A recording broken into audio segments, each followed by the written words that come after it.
నమస్తే అందరికీ, ఏపీ ప్రజలందరికీ. నిన్న గుండు సూది పిన్ని అని అంటే అతను వార్తలు చెప్తుంటాడు, సమ్ ఛానల్ అది. అతను ఒక డౌట్ లేగట్టాడు. ఎట్లా అంటే, ఈ లిక్కర్ స్కామ్లో 3,000 కోట్లు మింగినటువంటి జగన్మోహన్ రెడ్డి జైలుకు వెళ్తాడా లేదా, కూటమి గవర్నమెంటు జైలుకు పంపిస్తుందా లేదా, ఈ విషయంలో మిథున్ రెడ్డి అరెస్ట్ అయితే గజ్జిరెడ్డి వెళ్ళాలి.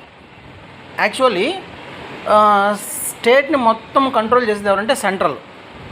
అది అందరికీ తెలిసిందే. మీరు మారరు, వాళ్ళు మార్చరు అనే ఒక విషయంతో అతను చెప్పాడనమాట. అంటే ప్రజలు మారరు, స్టేట్ కానీ సెంట్రల్ కానీ మారదు. సెంట్రల్లో ఉండేది రెండు పార్టీలు. ఒక పార్టీ కాంగ్రెస్ పాకిస్తాన్కి హెల్ప్ చేస్తుంది కాబట్టి బీజేపీని గెలిపించారు. బీజేపీ పోతే కాంగ్రెస్ రావాలా, కాంగ్రెస్ పోతే బీజేపీ రావాలి. కాబట్టి వాళ్ళు ఏవి జరిగినా కూడా పట్టించుకోరు స్టేట్లో. ఎందుకంటే ఇద్దరు ఓటమిని అంగీకరించినటువంటి వైసీపీ కానీ, విజయంలో ఉన్నటువంటి కూటమి కానీ, 2 సీఎంలు వాడికి అవసరము. ఎందుకంటే రేపు గవర్నమెంటు వచ్చినప్పుడు సీఎం వాడైతే వాడు కావాలి కదా, అందుకని ఇరికించదు అన్నాడు. కానీ ఈరోజు న్యూస్ చూసిన తర్వాత ఒక ఆసక్తికరమైన విషయం తెలిసింది. ఏంటి అంటే, ఆ 3,000 కోట్లు, అర్థమైందా? 3,000 కోట్లకు స్కామ్ చేసినటువంటి వ్యక్తి మేబీ జైలుకి వెళ్తున్నాడు అని న్యూస్. ఎలాగా?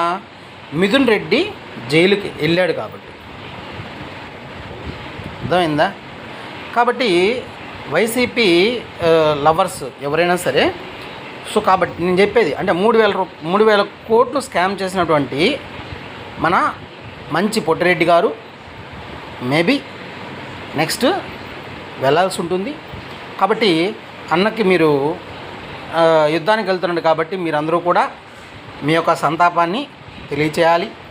అన్నకాడికి వెళ్ళి పారాన్ని రాసి కుంకుమ బొట్లు గట్టబెట్టి గంధం పూసి ఇంకా మీరు చేస్తారు కదా. ఎందుకంటే మా అన్న మంచోడు, పుణ్యులు చేసినాడు, మా అన్న మంచోడు, డబ్బులు నూకేసినాడు, మా అన్న మంచోడు, మాకు పథకాలు ఇచ్చినాడు, మా అన్న మంచోడు, ఎన్ని మటర్లని చేపిస్తాడు, మా అన్న మంచోడు, ఇట్లా మీరు అంటూ ఉన్నారు కదా. కాబట్టి మీ అన్నకి రేపు మంచి కొత్త డ్రెస్ వేసి, ఓకేనా, అన్నీ పెట్టి సార్లు గీర్లు అన్నీ పెట్టేసి రెడీ చేస్తే అన్న లోపలికి వెళ్తాడు. ఎందుకంటే నేను ఒకటి మనసులో అనుకున్నాను, చంద్రబాబు నాయుడు గారిని అనవసరంగా జైలుకి పంపించాడు కదా.